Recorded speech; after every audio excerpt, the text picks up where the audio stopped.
Salmo 125 diz assim a palavra do Senhor: os que confiam no Senhor são como o monte Sião, que não se pode abalar, mas permanece para sempre. Como os montes cercam Jerusalém, assim o Senhor protege o seu povo, desde agora e para sempre.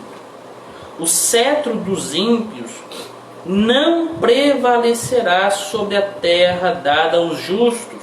Se assim fosse, até os justos praticariam a injustiça. Senhor, trata com bondade os que fazem o bem, os que têm coração íntegro. Mas os que se desviam por caminhos tortuosos, o Senhor infligirá o castigo dado aos malfeitores. Haja paz em Israel. Bom, meus amados irmãos, nós estamos aqui dando continuidade à nossa série de mensagens. Hoje é a sexta mensagem, a sexta mensagem desta série, que nós intitulamos Indo para Casa, que correspondem do Salmo 120 ao 134. São salmos de peregrinação, os salmos de romagem, ou cânticos dos degraus, né? Dependendo, existem outros nomes que são dados a esses salmos, mas eles são conhecidos como salmos de romagem ou salmos de peregrinação, que especialmente o povo de Deus, eles cantavam estes salmos pelo menos uma vez ao ano, quando eles peregrinavam até Jerusalém durante uma das três principais festas do povo de Deus, do povo de Israel. Então eles indo a Jerusalém, onde eles se reuniam para festejar e cultuar ao Senhor, oferecer sacrifícios, estar em comunidade, eles, durante a sua jornada, a sua peregrinação até Jerusalém, eles cantavam estes salmos, que são conhecidos como salmos de peregrinação. E é importante observarmos aqui nestes salmos que eles expressam, todos eles, de uma forma geral, do 120 até o 134, expressam um sentimento do povo de Deus em diversas ocasiões. Assim como expressam as bênçãos do Senhor para com o seu povo. Quando nós fazemos uma leitura destes salmos, nós precisamos ter isso em mente, que estes salmos expressam um relacionamento entre o povo de Deus, o povo da aliança, o povo escolhido de Deus com o próprio Deus. Então é um relacionamento entre o povo de Deus, expressa esse sentimento e esse relacionamento entre o povo de Deus com o próprio Deus. É o povo da aliança se relacionando com o próprio Deus. E este salmo aqui, em especial, o Salmo 125, trata a respeito da confiança que o povo de Deus deve ter no Senhor. E, consequentemente, o que essa verdadeira confiança proporcionava ao povo de Deus.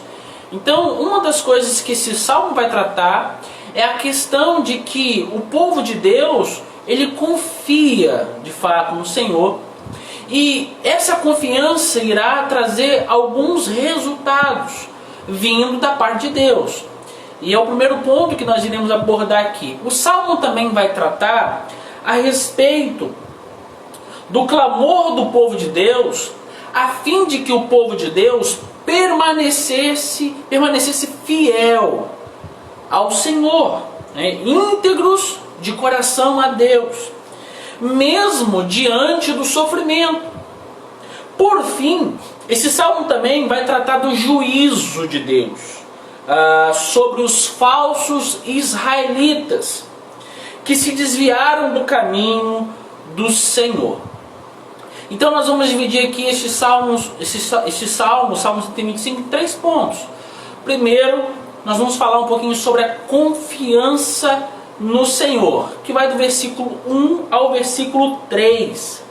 O verso 1 diz o seguinte, né? Os que confiam no Senhor, logo no início aqui. Mas o que significa confiar no Senhor? Confiar no Senhor significa buscar refúgio nele, a ponto que você consiga descansar a sua mente.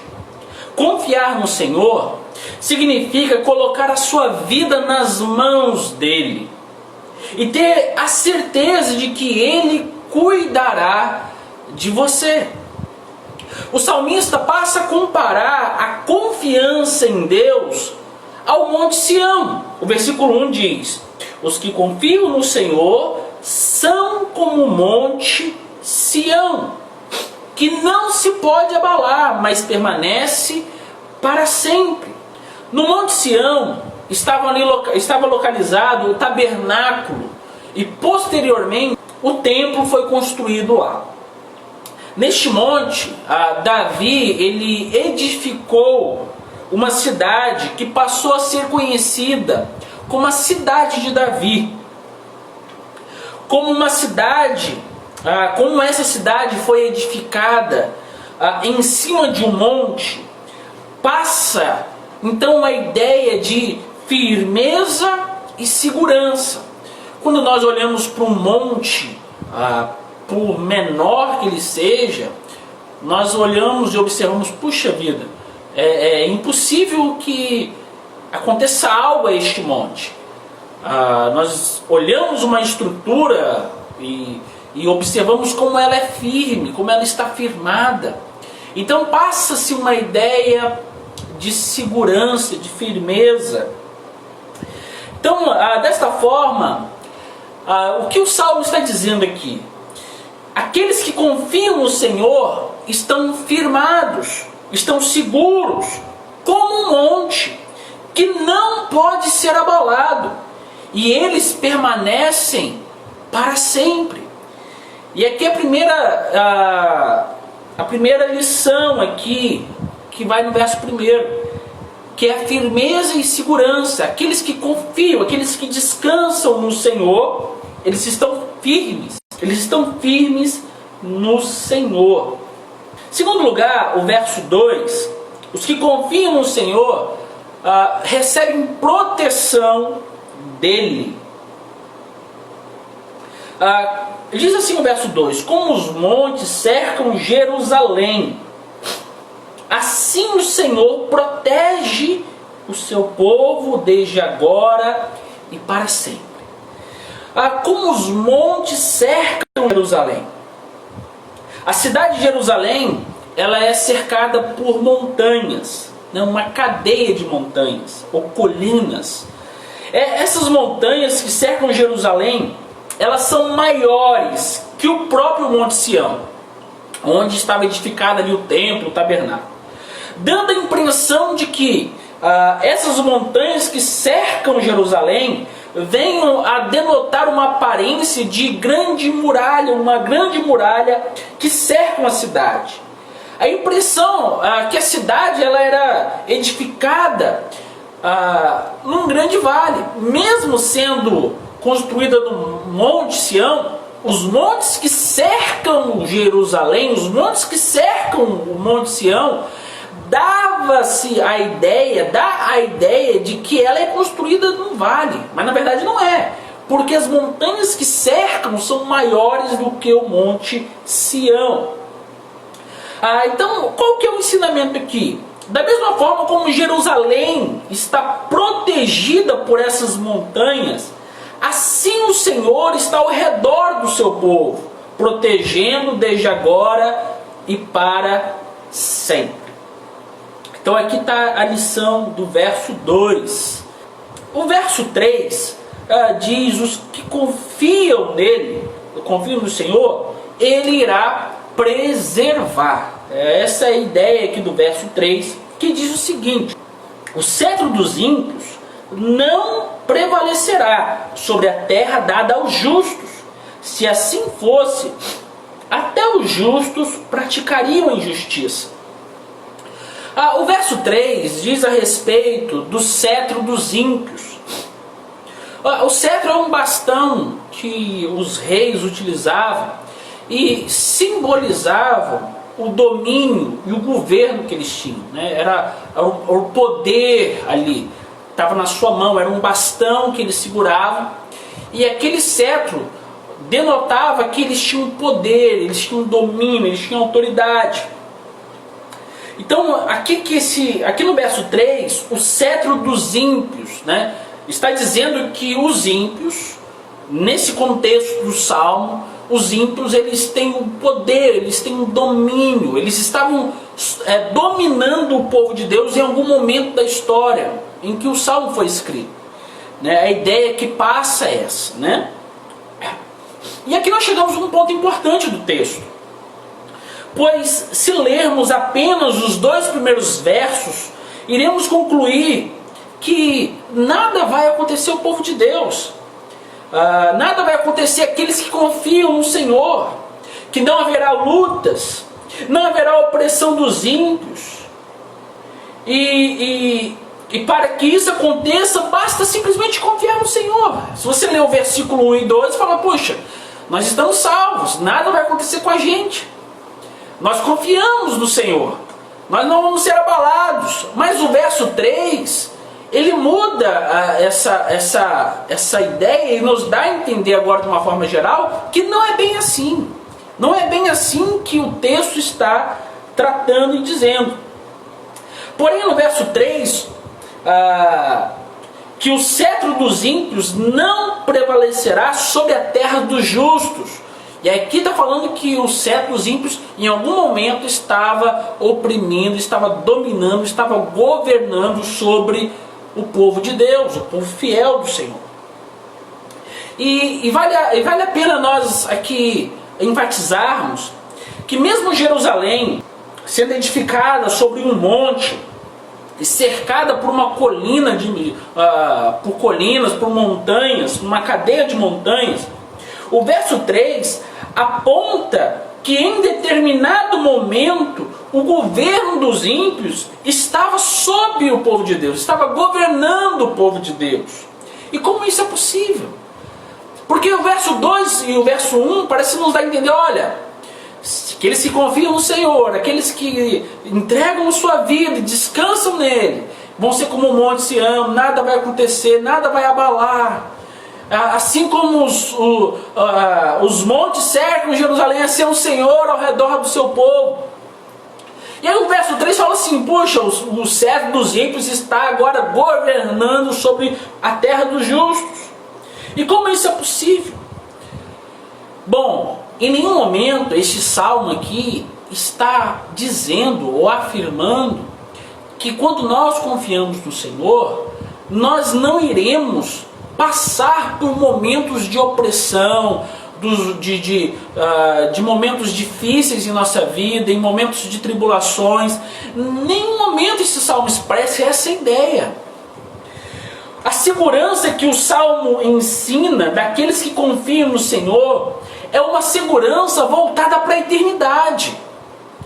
Nós pensamos muito aqui no agora, mas a Bíblia, quando fala acerca do plano de Deus, a Bíblia aponta para a eternidade. A Bíblia aponta para o nosso bem espiritual na eternidade. Neste mundo não estamos isentos do cetro dos ímpios. Nós temos visto durante toda a história do cristianismo como se levantaram líderes opressores que colocaram um peso forte sobre a igreja do Senhor, que imprimiram tanta força, tanto poder contra a igreja do Senhor. E isso não isenta a igreja. Confiar no Senhor não isenta de passarmos por momentos difíceis aqui, de serem oprimidos pelo cetro dos ímpios. Só que tem um detalhe: Deus, Ele é fiel, e em momento nenhum, Deus, Ele irá permitir que o cetro dos ímpios permaneça para sempre sobre o seu povo. A razão é simples. A razão é para que os justos não sejam vencidos pela tentação do pecado. É isso que o verso 3 está tratando. Diz o verso 3: o servo dos ímpios não prevalecerá sobre a terra dada aos justos. Se assim fosse, quer dizer, se Deus deixasse que o ímpio tivesse com seu cetro oprimindo o povo de Deus de uma forma duradoura, de uma forma que não tivesse fim, diz o texto, se assim fosse, até os justos praticariam a injustiça. Então Deus, ele sabe, como sendo ele Deus, o que o seu povo ele suporta. Nós não estamos isentos de sofrer opressão do cetro dos ímpios, o governo dos ímpios. Nós não estamos isentos, mas Deus ele dá um limite, até o ponto que nós consigamos suportar. E como que ele faz isso? Que aqueles que confiam nele, ele não vai ser abalado, mesmo que tenha um governo opressor, mesmo que tenha os ímpios afligindo, mesmo que tenham um poder contra o povo de Deus, eles permanecem firmes no Senhor, eles permanecem inabaláveis. Então não está falando de isenção aqui, só que tem um limite, porque se eles oprimem sem um tempo, sem Deus dar parar esse domínio dos ímpios, aí o texto diz, olha, se assim fosse, aí pode ser que até mesmo aqueles que são povo de Deus pudesse praticar injustiça. Porque se você pensar o seguinte, olha, o ímpio oprime, e Deus não faz nada, Deus não dá o alívio, Deus não dá o socorro, aí aquele que serve a Deus, puxa, então não vale a pena servir a Deus. Mas o Salmo não está tratando especificamente daqui da terra, e é isso que é o ponto importante aqui. O Salmo está apontando para a segurança eterna, para a salvação, para algo que ninguém, nem o ímpio, nem o inimigo pode fazer contra você quando você estiver na eternidade. E é isso que é essa segurança que o Salmo está nos dizendo, está apontando. Então, tem um limite. O cetro ele tem um limite, o cetro dos ímpios tem um limite para com o povo de Deus. Segundo lugar, o texto vai apontar, o segundo ponto é para a oração, a fim de que permaneçam firmes. No verso 4, diz assim o texto: Senhor, trata com bondade os que fazem o bem, os que têm o coração íntegro. O salmista aqui no verso 4 faz uma oração ao Senhor. O salmista pede ao Senhor que trate com bondade aqueles que fazem o bem. Mas como nós iremos entender esse texto de uma forma correta? Não se trata aqui meramente de fazer atos bons, de uma perspectiva humana, de uma forma geral. O pedido não está relacionado à bondade de Deus a todas as pessoas que de forma geral praticam atos bons segundo a perspectiva, segundo os olhos humanos. Por natureza, nenhum ser humano é capaz de fazer o bem por iniciativa própria, que possa e que venha a agradar a Deus. Portanto, este texto está tratando de pessoas que foram regeneradas e que, mediante a iniciativa do próprio Deus, a iniciativa que vem do próprio Senhor, que transforma o coração do homem, que Ele chamou, que Ele deu a vida por essas pessoas para que eles tenham um coração íntegro. Essa iniciativa vem do próprio Senhor. Assim, eles podem fazer o bem. E é essas pessoas aqui que o salmista está orando, para que essas pessoas que foram transformadas por Deus, que foram regeneradas pelo Senhor, que agora vivem uma vida para a glória de Deus, o salmista ora: Senhor, haja com bondade para essas pessoas, porque eles praticam bem, porque o Senhor que está agindo na vida deles para que eles venham fazer o bem. Então o salmista ora para que essas pessoas chamadas por Deus, o povo da aliança de Deus, o povo escolhido de Deus, possa agora receber a bondade do Senhor. E a bondade aqui, se você ler o texto, ela está ligada diretamente à integridade do coração. A oração está direcionada a esses que foram transformados por Deus. O versículo 4 aqui no finalzinho vai dizer o seguinte: olha, os que têm o coração íntegro. E essa integridade de coração aqui é uma integridade daqueles que foram transformados, um coração transformados por Deus. E só Deus pode transformar e dar um coração íntegro aos seus olhos.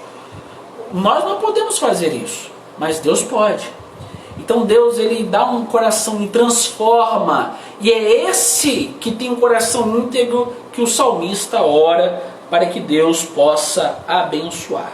Bom, por fim aqui, o verso 5 vai falar acerca do juízo de Deus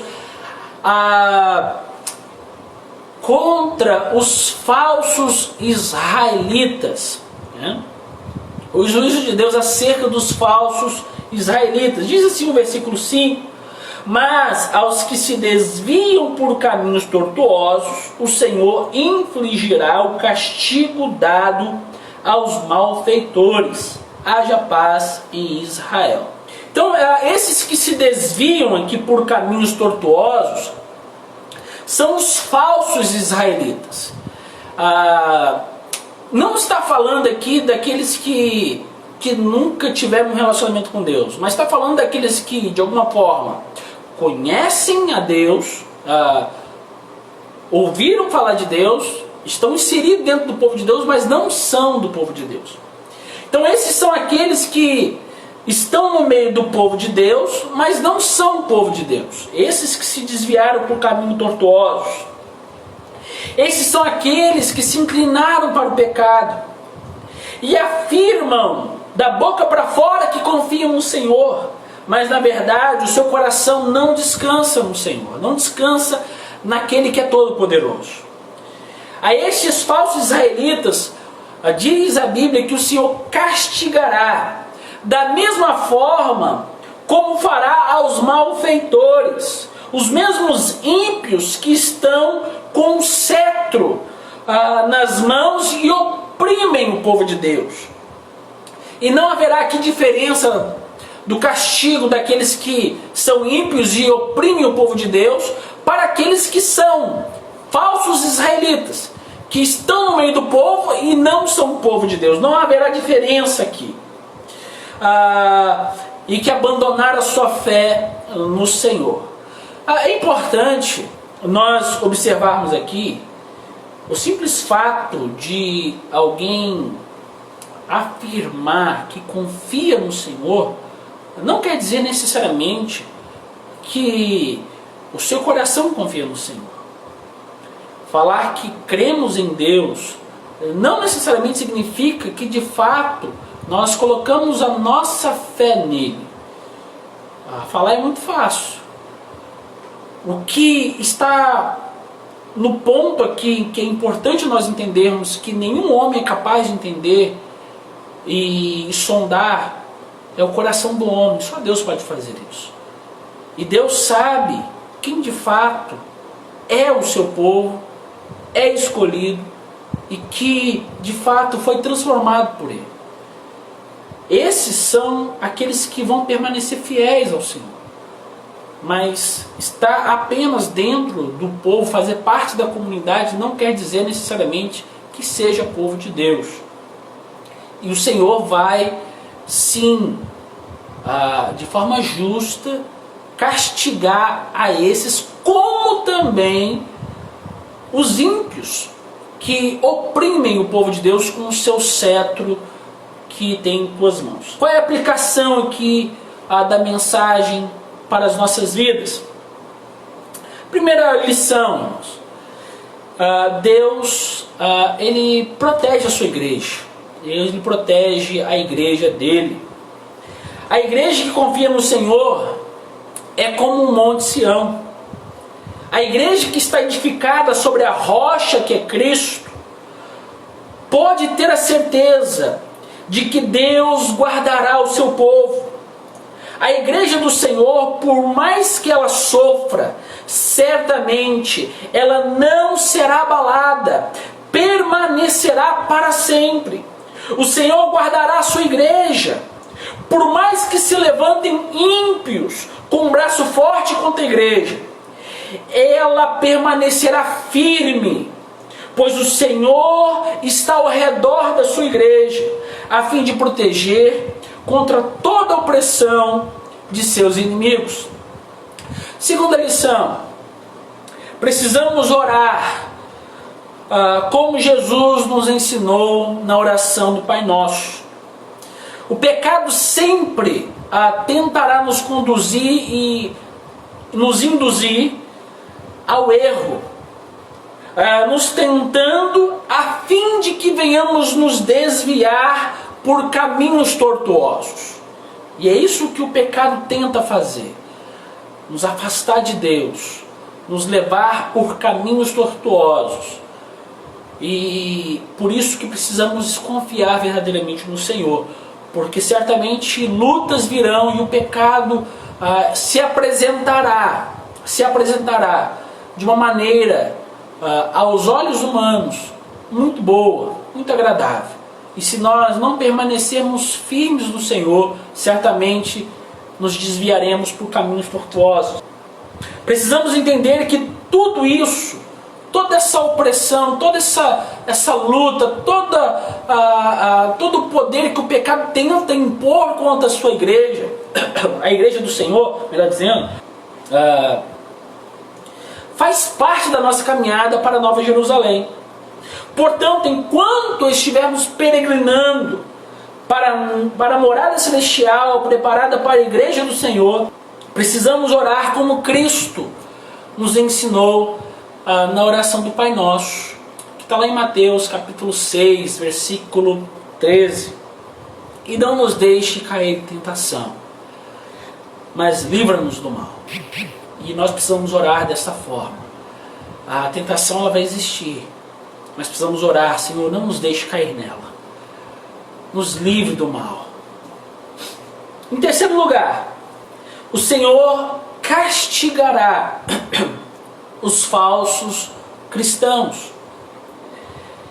Aqueles que não são verdadeiros cristãos, que vivem um falso evangelho e não creem verdadeiramente em Deus, certamente estes serão castigados de forma justa pelo Senhor. Certamente esses serão castigados de forma justa pelo Senhor. Não basta apenas dizer que confia no Senhor. É necessário entregar a sua vida nas mãos dele, ter paz com ele e descansar nele. Que Deus abençoe a sua vida.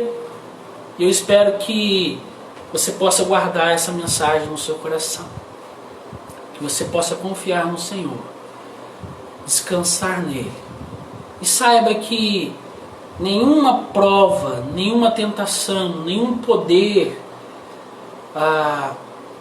Deus permitirá além daquilo que o seu povo possa suportar.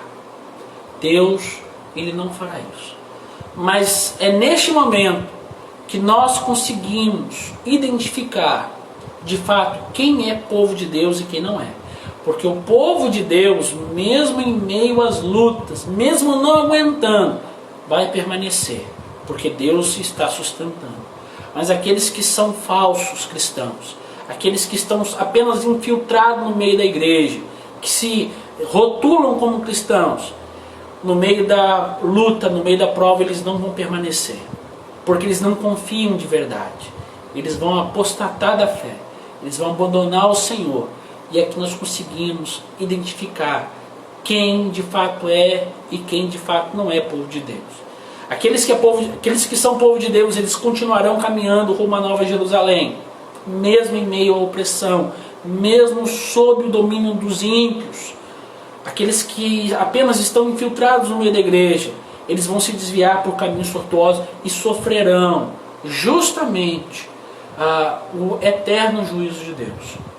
Que Deus abençoe a sua vida.